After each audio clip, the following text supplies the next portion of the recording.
Yo, it's your boy Logos, and today I want to react to Joe Rogan and his guests discuss Greek cities in Afghanistan.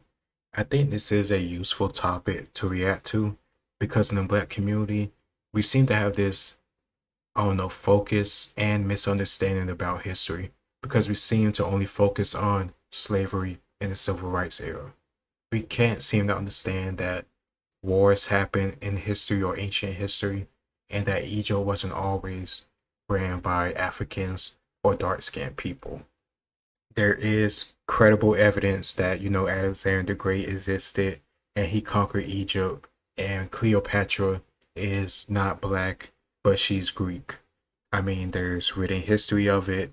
We have artifacts, and as we're going to go into this video, we're going to see there are still Greek cities in the Middle East left over from Alexander the Great. This is the evidence I bring up when people talk about whitewashing history for everything, because it does exist in Hollywood, but it is true that Greeks did conquer Egypt, and Egypt wasn't always ran by dark-skinned Africans. It was ran by Greeks and Europeans at a certain point. But let's just get into the video. Like, there's still remains of Greek ruins from 300 BC. Really? Yeah. In Afghanistan? Yeah. Really? Oh yeah. There was a whole. I never got to this town, but up on the Oxus River, there's been several attempts over the decades to do an archaeological excavation of the entire city, but it's a no shit Greek city in Central Asia. Wow. So when Alexander of Macedon, when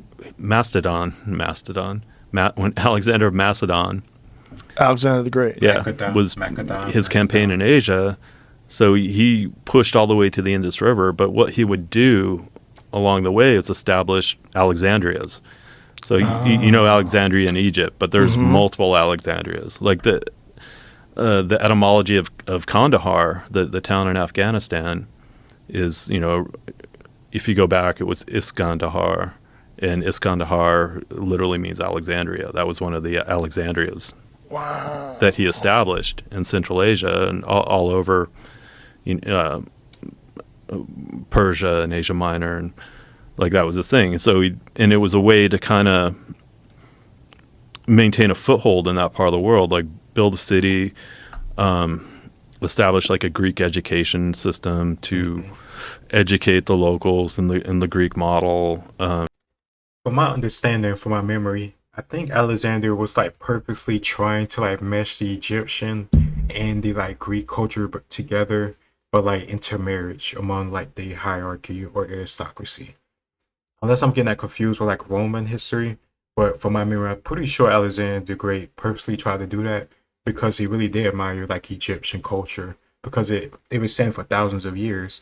The pyramids, all that stuff. Of course he conquered it, but at the same time, just like the Romans did, he respected the culture and the history of it and the magnificence of it. That's part of the reason why Egypt was supposed to be, well, not supposed to be, they were let be sovereign in a way, even while the Roman Empire had land and territory all around them. Until Augustus came along, Egypt was free and independent. Of course, they had a certain client deal with Rome and certain senators, Julius Caesar, Pompey, Antony, depending on the situation, and then until Augustus took it over. But the whole point is Egypt has a long history and people respect it for a very, very long time. So he was kind of projecting, he was in it for the long game. This is part of Greece. It's going to be Greek. And the Greco-Bactrian empire, if you want to call it that, probably lasted 100 years, and then it just fell apart. Is there documentation of the Greek cities, the ruins in Afghanistan? Yeah. Jamie, can you pull some of that up so you can find any of that? That's fascinating. I had no idea. So the old Alexandria. So here it is. Wow. Yeah. That's incredible. I gotta go there someday. And so that's just abandoned now? Yeah. That's amazing. Mm-hmm. And this is from 300 BC? Yeah, around that. Wow. This is what I don't understand when people, I don't know, try to write this stuff off, because it just makes sense. Any other empire, when they conquer a foreign place, they at least have some people move over there to protect the border or protect the land they now have. The soldiers who move in there now, or at least help conquer it, some of them stayed. If they don't stay, they'll send people who are at the home country, they'll send them there to garrison it, and they'll eventually have a family or two with the locals, and that's how you get this meshing of Greek and the local culture in that area. I don't know, it just makes sense to me, but maybe because I just study history a lot. That's amazing. I had no idea. So at one point in time, that had been some sort of a thriving community.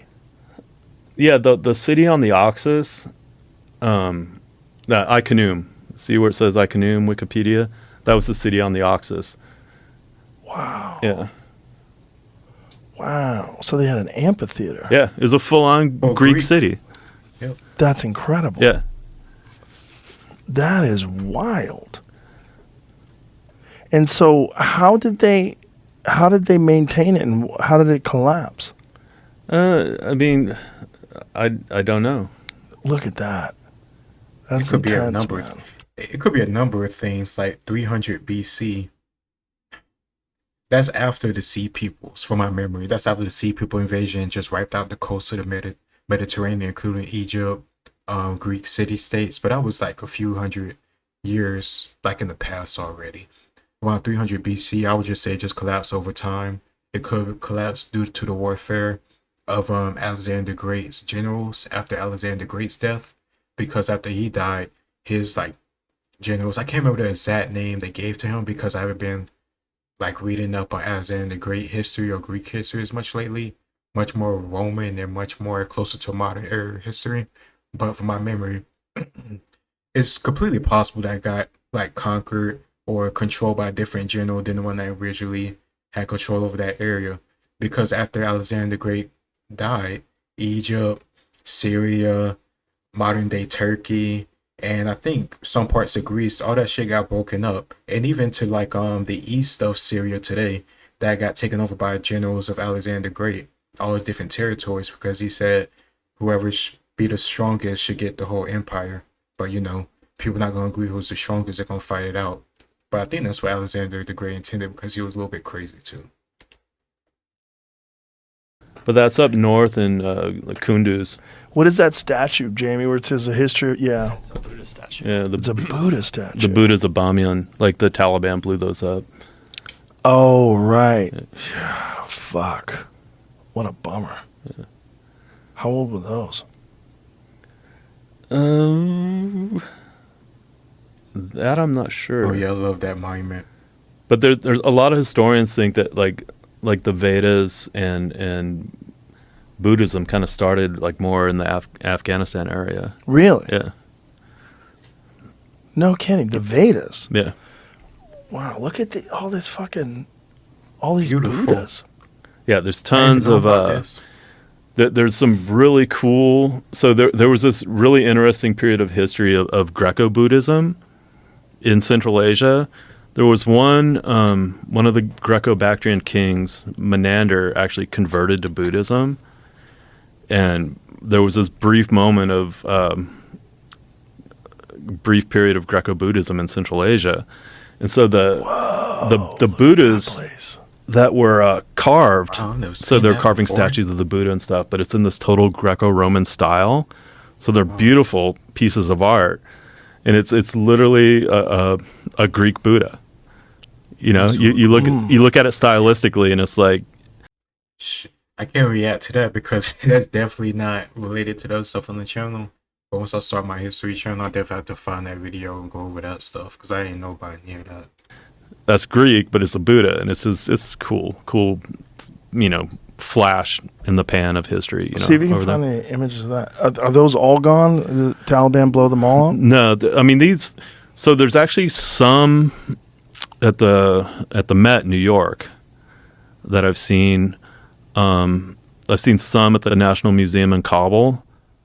Look at that. So yeah, That's so strange because it's so obviously like influenced by Greek art. yeah, the folds in the robe and all that. Yeah, Yeah. Wow. Oh yeah.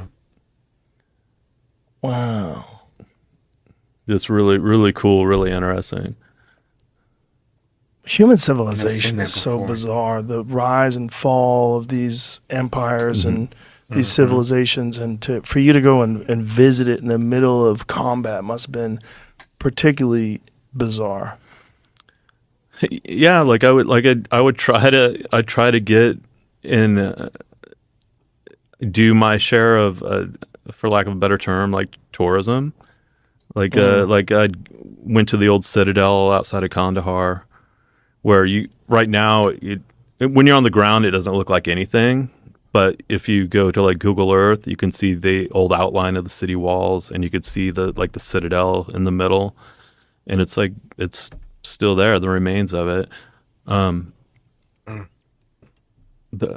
like up in Nuristan, which is a super interesting part of Afghanistan. It's like the northeast part of the country, and it's a region that wasn't even converted to Islam until the end of the 19th century. Mm. Like you can make the analogy of they're like the Basque in Spain, right? It was like this mountainous region that kind of was able to retain like its cultural and linguistic identity because of the terrain. Like it was more defendable. So Nuristan was like that as well, and so they were finally forcibly converted to Islam into the 19th century. And before that, they were called Kafiristan, which is like land of the infidel. And Hmm. then once they underwent the conversion process, they became Nuristan, which is land of the enlightened. Oh wow. Yeah, but Oh wow, I didn't know it's that either. such an interesting place. I liked it a lot because it reminded me of home where I grew up. Because you have like alpine forest, it looks like Yosemite. Like if they could ever have peace there, they could have like a trekking industry, ecotourism, whatever, like White River rafting down the Kunar River, like Oh wow. is gorgeous. And there was places where in Afghanistan where I was like, I could be home on the Olympic Peninsula right now, like Wow. mountains, alpine forest. Yeah, there's the old Citadel. That's incredible. Yeah, Yeah. I had no idea this stuff was there. yeah. The history of Afghanistan is It's so so rich. fascinating and so spectacular and It's so so old. like the futility of trying to conquer that place and control that place. It's gonna be what it's gonna be. That was a really good video. And like what Joe was saying at the end, the history of Afghanistan is so, I don't know, rich and deep. It goes back thousands and thousands and thousands of years. And my knowledge only goes back to what's relevant to like the Greeks and the Romans. But I know it goes even further back than that. And just the stuff that happened after the Greeks and the Romans, it just rich in of itself. How the Byzantines came about controlling of it, then the rise of Islam and that back and forth, and then what happened in the years of the Crusades and the stuff after that. I don't know, man. It's just really rich what our history is, and that's why I always encourage people to go and research it or learn about it more. Because honestly, some stories, especially like the Greek and Alexander the Great family type stuff, that stuff is like soap opera type stuff that you see on TV. But people don't know about it because they just see history as boring and long and mundane.